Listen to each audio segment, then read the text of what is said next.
People always want to know, where did you get the idea for a book? And I used to have an easy answer to that. It always, for me, started with a place, either Los Alamos or Berlin after the war. But the more I write, the more I come to believe that one book just simply suggests another and one idea leads to another. In that sense, I think Stardust is a follow-up to The Good German. In The Good German, I had written about Berlin right after the war, about a society utterly destroyed at ground zero. And I thought, what happened to the people who were lucky enough to get out? What about those members of the extraordinary intellectual diaspora that was the one Nazi gift to America?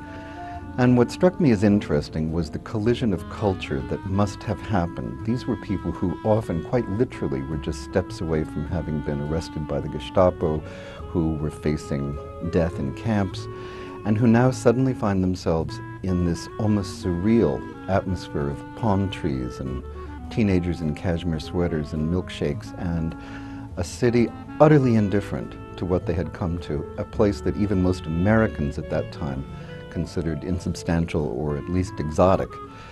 I thought, what happens when these two worlds collide?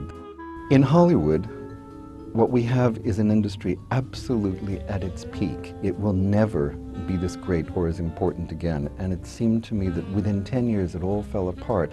It's very difficult for us now to understand the real impact or the role in American life that Hollywood had in 1945. The average weekly attendance in 45-46 was 85 to 90 million people. This is in a general population of under 200 million. This is extraordinary. This means that people are going to the movies all the time. People felt on intimate terms with the stars.